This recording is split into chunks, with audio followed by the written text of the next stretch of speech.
In this live stream, we'll be covering OBS Studio for the brand new streamer or someone new to OBS. If you want to brush up on OBS Studio, then we've got you covered as well. This will be part one of a two-part series answering questions you have about live streaming with OBS Studio.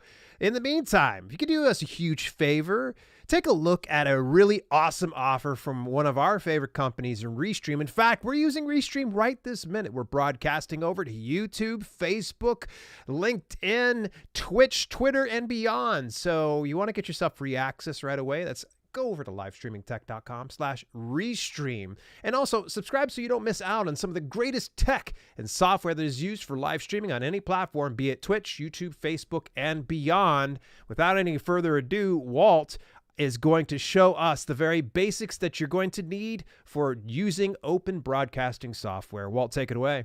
Okay, yeah, so a lot of these might be pretty much beyond your scope, or maybe some of y'all have heard this before. Here's the thing, regardless of whether you're just starting, never used OBS, or maybe you can just use this video as a refresher, like, hey, I screwed up all my settings. What should I go back to? Well, this is for you. So let's open up that ingredient book and we're gonna make us some buttermilk biscuits. That's right. You're sitting there thinking, wait a minute, isn't this a live streaming channel? Yes, it is. But I'm using buttermilk biscuits to kind of explain what we're gonna be doing in OBS. So before you can make what do we want to say? Gourmet buttermilk biscuits. You just got to learn how to make buttermilk biscuits first. And that's what we're going to do today. So the first thing we're going to want to do is I want to share my screen, Dale. I've about jumped into that. Sharing my screen. Okay. All right.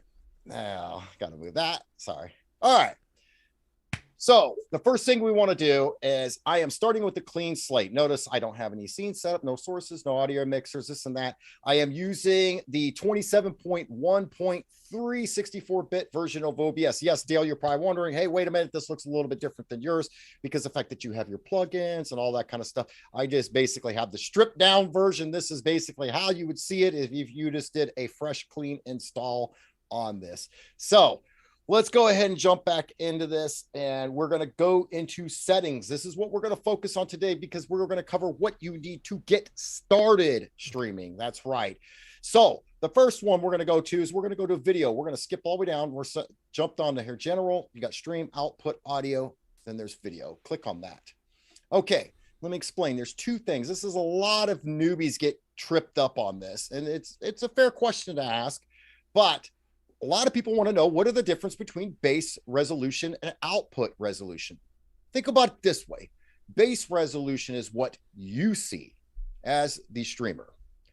Output resolution is what your viewers see. So for instance, I have it both set at 1080p. For instance, I'm streaming a game at 1080p. I see the game in 1080p. My viewers also will see that game in 1080p because my output resolution. Now, say my hardware really can't support that, and I'd say 9 times out of 10, just drop your stream down to 720. This is where you would click on that. Boom. Now, just because you see the 1080p, you're playing the game in 1080p, your streamer or your viewers in your stream will now see it as 720. Okay, so moving down, we have what's called Downscale Filter. As a newbie, leave this one alone.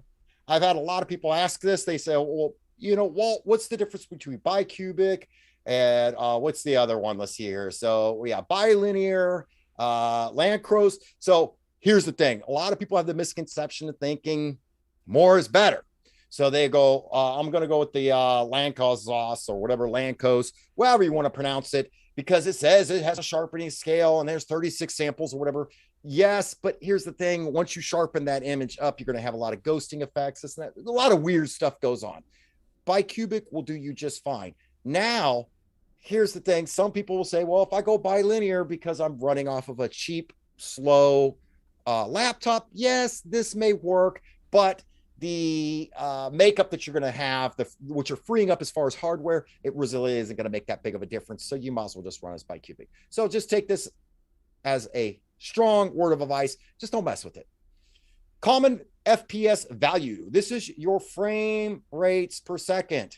Okay, just because once again, you have your game cranked and you're cranking out, say, 144 frames or 60 frames, doesn't necessarily mean your viewers need to see that. You have to remember, 9 times out of 10, a lot of people are watching from this thing here.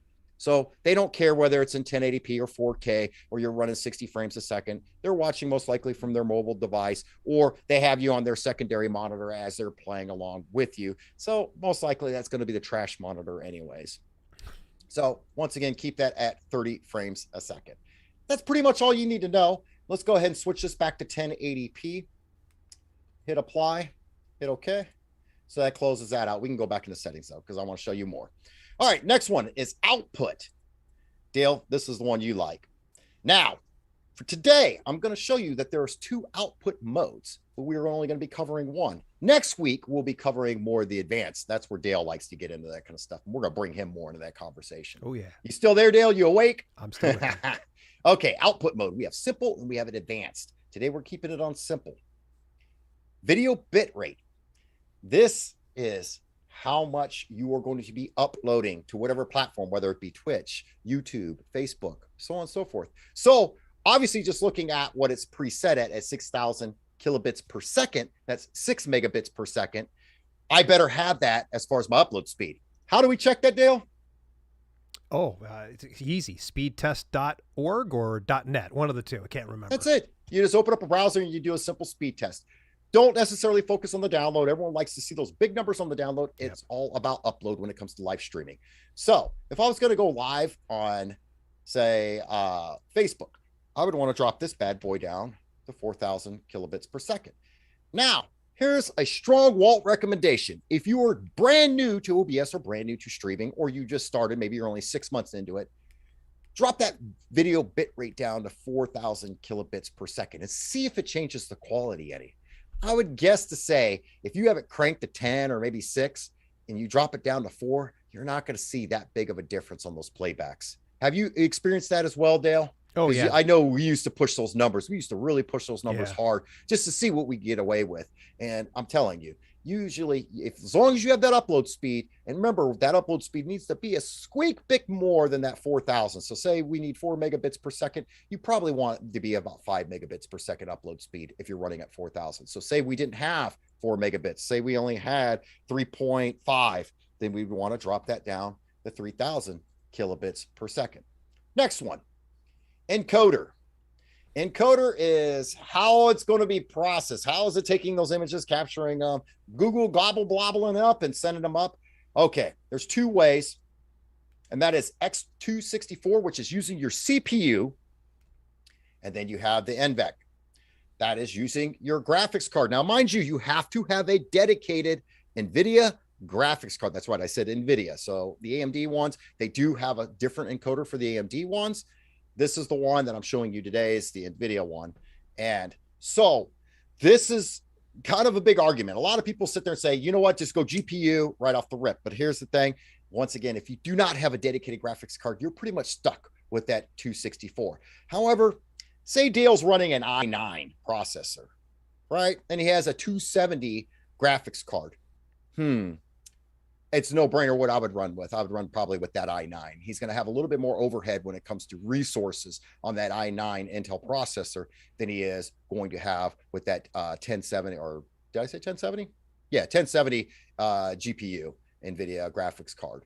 And that he might need that a little bit more for, like, say, gameplay action if he's going to be doing a game streaming or whatever. And that's the other thing too. Depending on what you're streaming is also going to dictate this as well. So obviously, if you're not a gamer and you have a dedicated graphics card, bing, no brainer. Run that encoding off of your graphics card. If you're a gamer and you really got a kind of a trashy GPU and you need every little inch of it just to play the game, then most likely go with your X264, which would be your CPU. Okay, audio bit rate, just leave it. Whatever it recommends, stay with it. Usually if you start messing with that, you start having some weird stuff going on. All right, so the next one down here below is recording. Dale, what do we use a lot for recording YouTube videos? It just so happens we use OBS.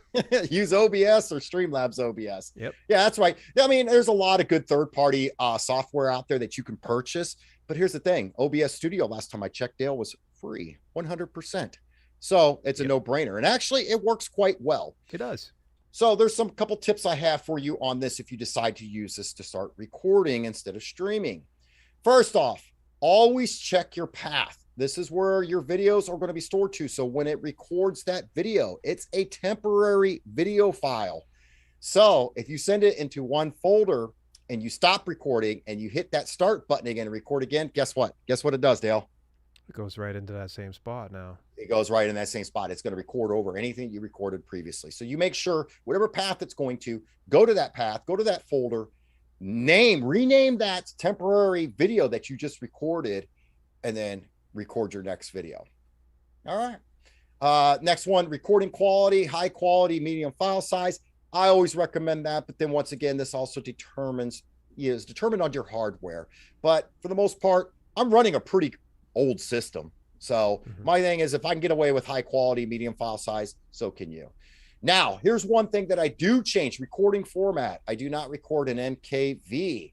Now, what I do record is MP4. Now, notice the warning popped up down below here. Warning, recording saved to can't talk today, Dale. MP4/move files will be unrecoverable if the file cannot be finalized. What that means is sometimes you might have a little hiccup. So if you're going to record, say, a 20 to 30 minute video, you might not want to go with MP4. Dale and I, we tend to shoot anything between 8 to 10 minutes, you know, other than these live streams. So is it a hassle having to re-record it? Most of the time, yeah, but sometimes I get better takes off of it. I've only had it happen to me twice since the years I've been recording. Dale, how many times have you had it happen to you where a file cannot be finalized? Never. I've never had an issue ever. So there you go. Dale has a newer computer system. He's running the i7, whatnot. He has the Alienware rig set up, which, by the way, that's coming up in a future video here, his rig breakdown. And matter of fact, for jokes, we had to do a rig breakdown of mine. And people will be actually highly suspect that I actually stream off of this, but I do. All right. Encoder, once again, notice we have the choice between the 264, which is our CPU, and once again, the NVEC, which is our GPU. I just go with the GPU. Whatever I usually go with streaming, I do with recording. Custom settings, don't worry about it. Enable replay buffer, don't worry about that one. We're going to go ahead and hit apply. Boom. Moving on to the next one. Okay, this is the important one. What platform are you streaming to? If you notice, it automatically set me up for Twitch, because basically when I set this up from scratch or whatever, it said, what are you going to stream to? And I was like, why not? We'll just select Twitch. That way, you know, I can log in and get my key real quick and all that good stuff. So depending on whatever platform, obviously you see they automatically have YouTube, Facebook Live, Restream.io, Dale. Look at that. It's actually on there. Twitter. And then, of course, if you hit show all, it will show all the streaming platforms that you can choose from. Now, that doesn't necessarily mean because it's not listed on there that you cannot stream to it, because when it comes down to it overall, actually, I'm curious. Did it have Amazon on there, Dale? I haven't. No, it didn't. It hadn't had Amazon on there yet. Amazon, got to get on it. So anyway, we're going to switch back to Twitch. Okay, obviously, basically, it took away my stream code because I got off of there. But notice it brought up this one, connect account recommended. You can actually connect the account to it. So that way, if the stream key changes, and yes, you could do that in the Twitch dashboard, where you can refresh your key or whatever, keeping other people's from getting it, hacking your account, doing stupid stuff on there and getting you banned off of Twitch. Sorry, I just bumped my microphone, talking with my hands too much. So I would recommend for you, if you're brand new to this, connect account recommended. When you click on it, it should take you to the Twitch account, and then you just type in your login information and password. But personally, I like to use stream key. Actually, there's my stream key. It's still there. If you can't get it, for some reason, you hit get stream key. It will open up that browser thing again, directly opening it up to your Twitch account. You can get it that way. Once again, remember though, if you do change your stream key, if you're doing it the way I do it, where you actually put the stream key in manually, if you do that, remember, if you change it in your Twitch dashboard, you're going to need to get a new stream key off of that and then put it into this, because guess what? I've done that before, where you hit that go live button and you're streaming to nobody, because if that key doesn't match, you're going nowhere. Once again, once you have that all, here we go. Ignore streaming service recommendations. If you click that, so basically, if you look at it, Twitch recommends maximum video bit rate of 6,000 kilobits per second. Say I wanted to push 10,000. I would click that ignore. It says warning, ignoring service limitations result in degrading stream quality or prevent you from streaming. So just keep that in mind when you click that, or you try to push those numbers or whatever. It can. You would sit there and think, once again, more isn't always better. Sometimes less is more. So you can use that if you want to increase it above 6,000. And I've done it before. But as a beginner, stick to between that 4,000, 6,000. You should be fine. Okay. The servers. I jumped past that one, Dale. I was waiting for you to call me out on it. No, you were good. You were a perfect segue. All right. So the servers. Twitch has numerous different servers. Dale, can you tell me how many Facebook servers there are? At least that we have access to? I don't know, man, to be honest. Three. That's what you have. And by the way, I'm going to have a video coming out on that. Matter of fact, if you go back 4 live streams, you'll see the secret sauce that I give you to show you how to access that and find out which server is best for you on Facebook Live. So as you see here on Twitch, woo, look at all those servers you have access to. So here's the thing. We live here in the Midwest. I usually poke around Chicago. Notice there's 2 of them there. Then Virginia, I've tried a couple of those. New York, I've tried that one. I think I've even, they don't have Washington anymore. Or maybe that's why Virginia's 2 of them now. I don't know. So at any rate, there's also a video for that, Dale. Don't we have the one? It's what, 2 years old? 2 years old? Yeah. And I tell you what, it still works. You could actually, it's a free program. You download it. You can actually test these servers or whatever. But here's the thing. Usually the auto recommended works just fine. Yeah, what OBS is going to do, OBS is going to scrub those nearest servers instead of scrubbing all 100 of them for you. And it's going to look to see which one nearest you has the best at that time. So that's the other thing too. If you're new to live streaming, you're probably not going to have a fixed streaming time right from the rip. You're probably going to dabble a little bit. You're going to say, I'm going to try Fridays at 10 a.m. And then, next week I might try it later in the day just to see where you can grab a little bit more audience and stuff. So definitely check that out. So once again, if you do any changes, you're going to have to hit apply. Okay, so we covered that. Really, Dale, that is the basics. Really, I know everyone's going to sit there and think, well, wait a minute, Walt, you didn't touch on audio. Leave it alone. You didn't touch on general. Leave it alone. The only 3 things that you need to focus on brand new when you're streaming is where you're streaming to, the output, and then your video settings. Perfect. Anything that I really missed, Dale? No, you hit it all nail on the head here. And of course, obviously, folks, you're going to want to make sure that you're going to hit the go live option or start streaming. And when you're set, you just hit stop stream. At any rate, if you have any kind of questions, please let us know inside the comments. We're more than happy to cover it. And no such thing as a stupid question. If you're brand new to this, we totally understand. We've been in your position before, and we hope that we can be able to help you. Share and like and comment on this video if you really enjoyed it. And also, I want you to go ahead and check out this video that is, it's trying to hide Walt's face. Like Walt's trying to swat it away like a fly, but it's not working. It's not working. All right, folks, take care of yourselves in the meantime.